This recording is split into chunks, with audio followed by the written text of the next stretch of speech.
It's a new year, a fresh start, a new time for studios to prove that after years of great storytelling, can hopefully still come up with new material that the public will choose to sit and watch, forget about their worries for a couple of hours, and get lost in the big screen experience. Now, 2022 wasn't the best year for movies, to be completely honest. Cinema's in a weird place when Minions: The Rise of Gru is one of the top grossing movies of the year, ahead of movies like Thor. But hey, Universal, I'll give it to you. Anyway, what can we expect from 2023? Well, I've written a list of films which I'm anticipating the most this year.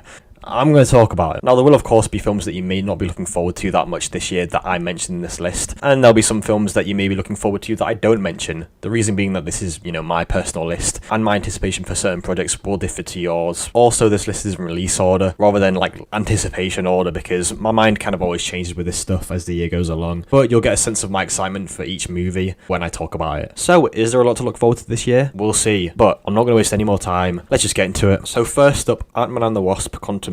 So my last video covers my anticipation for this film in its entirety, so I'm not going to keep this long, as you can just go watch that video if you want. But the main reason that I have to be excited for this film in any way, really, is because of Kang the Conqueror. He's one of the most powerful villains from the comics, and seeing how he becomes a new big bad of the MCU after Thanos will be interesting. I also enjoy the character of Ant-Man, and this film will explore the quantum realm a lot more than previous films have. We'll see what Janet was up to this whole time that she was stuck down there, what exactly Kang is up to, and I'm sure the action will be a lot of fun. Now, obviously it's a very CGI heavy movie, which, it has to be because it's in an imagined world, the quantum realm. But yeah, this movie should end with some major consequences going forward with the rest of the MCU in the lead up to Avengers, so we shall see what happens. Anyway, this film arrives in cinemas on February 17th. Next up is Creed 3. This film will end off the Creed trilogy, the first of which I really enjoyed, to be fair, but the second, not as much. But they both show the great acting abilities of Michael B. Jordan. So in this film, it shows Adonis reunite with his childhood friend, Damien. Anyway, this film shows Adonis reunite with his childhood friend, Damien, played by my guy, Jonathan Majors, who has been locked up in prison for 18 years, I think, like most of his life. And so after getting released, he wants to prove that he's always been the better fighter. Now, pretty much the main reason I'm looking forward to this film so much is because of Jonathan Majors. From the trailers, he just looks perfect for the role, and I think he'll deliver a really great performance. And this is his second film of the year after Ant-Man. He's doing bits. Anyway, in terms of the story, this takes place 7 years after Creed 2. Pretty crazy, there's a massive time jump. But also, I think having a childhood reunion and having to fight someone when you have everything to lose and they have nothing to lose will make for a pretty cool story. And the same goes for the first two films, but I think this film will inspire a lot of people to just, get up and just start working on themselves. This film is in cinemas on March 24th. Next is John Wick Chapter 4. Man, where do I even start with this? John Wick is probably one of my favourite action trilogies I've seen, just from how action-packed and non-stop it is all the way through. In every film, you're given pretty much no time to rest. It's just guns, knives, hand-to-hand combat every second, and just when you think you've been given time to calm down for a bit and just rest, nope, it's just more action. Now, I've only seen each of the previous films once, so I'll definitely be rewatching them before this comes out, but I must say, I fucking love Keanu Reeves. Every time he's in a film, he's just a highlight of it, to be honest, even if it's not that good of a story. But I mean, just the fact he's the main protagonist and he goes around killing people is enough to make anyone want to go to the cinema. It's just one of those films that really makes me want to sit in a dark room and just lose myself completely, and I can't wait to see it. This film is in cinemas on March 24th. Next is the Super Mario Bros. Movie. Alright, yep, I know. Just let me explain. I think I speak for most people when I say that, I grew up on Mario. I imagine a lot of you did. And honestly, this movie, it just looks like a good time. Now, a lot of people have said that Peach isn't kidnapped in this movie, which kind of annoys them because, in all the Mario games, that's literally the plot. Like, Mario goes to rescue Peach. But I guess they just wanted to change it up for this one because they just wanted to differentiate. But I guess they wanted to change it up for this one because they wanted to differentiate themselves from the games somewhat. Or just make her a strong female character, I don't fucking know. But, regardless, it just looks like a really good time. It won't take itself seriously at all. It would just be a great time to just sit back, throw back, enjoy all the Easter eggs, fun and memories thrown our way. This obviously won't be a masterpiece or anything, but I'm looking forward. This one is a good time. This film arrives in cinemas on April 7th. Next is Guardians of the Galaxy Volume 3. So we're back for another Guardians movie, with what is probably the best team of characters in the MCU.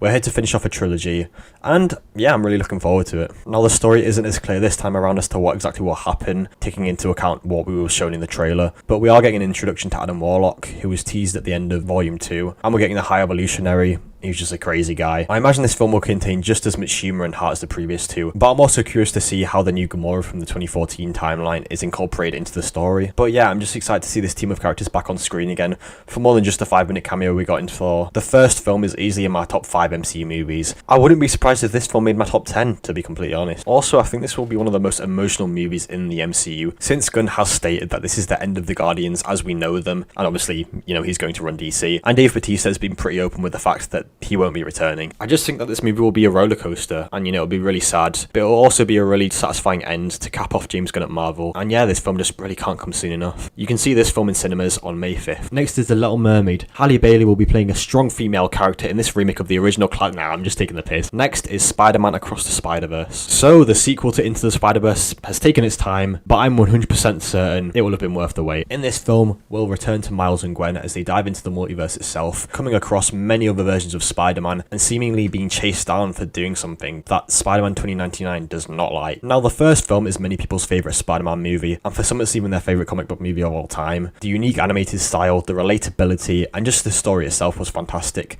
so I can understand this completely. Anyway, this film continues from the first, but this time we explore a lot of other Spider-Man and dive a lot deeper into the multiverse. And considering all of the versions of Spider-Man we spotted just from the trailer alone, I think it's fair to say that this film is going to be pretty insane. You can dive into the Spider-Verse once again in cinemas on June 2nd. Next is Mission Impossible Dead Reckoning Part 1. Now, the Mission Impossible franchise really ramped up over the years. I remember watching the first 3 movies, and honestly, I didn't like them that much, but the next 3 movies really established that this is a worthwhile action franchise, especially after watching Fallout, which was just incredible. I can't wait to see where this franchise goes. This film's going to contain one of the biggest stunts in cinema history by Tom Cruise, which I imagine will be insane to watch on the big screen, and I can't wait for it. Now, I don't know where this franchise is going or where it's going to end, but what I do know is that Tom Cruise never misses, and this is going to be incredible to watch. The trailer literally gives nothing away about the main elements of the plot, which I'm glad about because I just hate when movie trailers give too much away, especially after Top Gun Maverick. I have full confidence that this film will exceed all our expectations, but I will keep an open mind, like with every film that I see, because I'd rather have no expectations than have a film feel disappointing. But still, I imagine Tom Cruise will keep up his streak of Hollywood magic. This film is in cinemas on July 14th. Next is Oppenheimer. So Christopher Nolan finally returns after 3 long years, and this time around he tells the real life story of the man behind the atomic bomb. Now personally, I don't know much about J. Robert Oppenheimer, but with Nolan taking the reins, I have faith that this movie will teach me not just about his life, but also make for a great cinema experience. The cast of the movie is packed with big names from Cillian Murphy to Matt Damon to Downey Jr. to Emily Blunt to Florence Pugh. Basically, the acting alone is guaranteed to be fantastic, and seeing the ultimate explosion on the big screen will be nothing less than mesmerising. This film arrives in cinemas on July 21st. And the final film that comes out this year that I'm looking forward to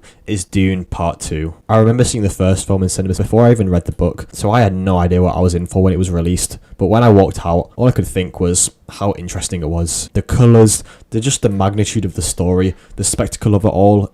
It was brilliant. So eventually I got to reading the book, and then I rewatched it at home, and it just made the film even better. Dennis Phil, I don't even know how to pronounce his name, but he did such a great job at bringing the story and the world of Dune to life. And I'd seen his Blade Runner 2049 as well, which is just so good. So I knew that this guy was capable of making a really great film. And yeah, I just really can't wait for part 2. Unfortunately, it's quite a long wait as this film isn't in cinemas until November 3rd. But I mean, we still have a lot to occupy us till then. There's obviously more films coming out than what I just mentioned. And I won't only be seeing the films that I mentioned in this video, obviously. But yeah, we should be in for a ride in 2023. And we'll see how all these projects went, by the end of the year. Anyway, I'll see you on the other side. And yeah, bye.